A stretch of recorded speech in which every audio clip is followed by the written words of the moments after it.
My name is Douglas, and this is Vlogmas. You know, I'm going to have to get used to the idea that there's never going to be a convenient, regular time for me to record and upload vlogs. My life just gets too crazy. This week, I had rehearsal Monday, Tuesday for the concert that my choir has on Saturday night. Tonight, I'm going to a meeting with our city's Pride Committee to talk about the Pride Festival we're doing this summer. And tomorrow night, my work has planned a happy hour to celebrate the release of our magazine. So there's not been a whole lot of time during this week when boyfriend's brother is in town and I've spent basically no time with him. I have been enjoying talking to a camera, so I may turn this Little Things series into a daily vlog series. Daily, if I find time. We'll see.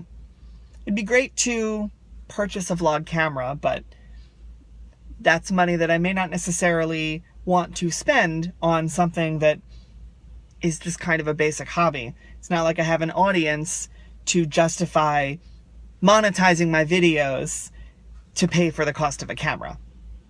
Anyway, it is kind of cool to have my time so in demand.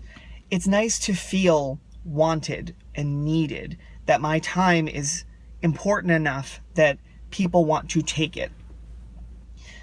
It's a habit I think that I've had since about high school, in that I join something and then become so integral to it that people just demand so much of my time.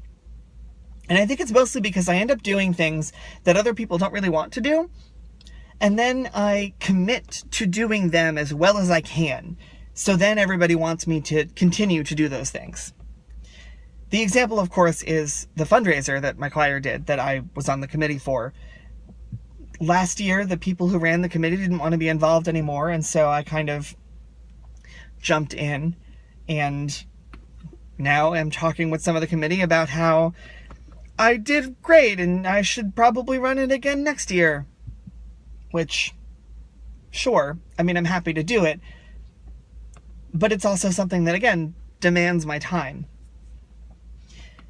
In fact, for this choir, the board president is trying to get me to run for vice president. It's kind of bad for two reasons. It's bad, one, because I know I'm obviously going to say yes. Nobody else wants to do it. She's actually president because she was vice president and the former president resigned, so now she kind of shifted into that position. And so it's vacant. Nobody else is going for it.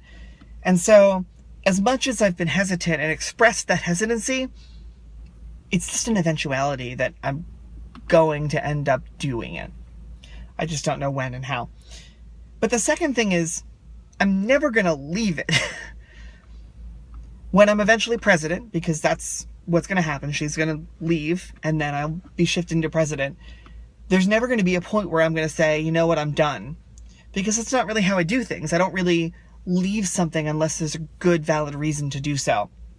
And so I'll stay in that position in perpetuity, even if it's not necessarily the best thing for the group, because no one's really going to challenge me. If someone were to come to me and say, listen, you've been president for a while, that's great, thank you so much for your service, but we really need to get some new leadership in here, I'd thank them, and that would be great. But it's probably not going to happen. So I'm going to be president of the board forever. And that's so rough. But I've already been thinking about what I would do as vice president. Last night I was driving home from rehearsal, and I was thinking about all of the things that the changes that I would bring in as vice president to the organizational system.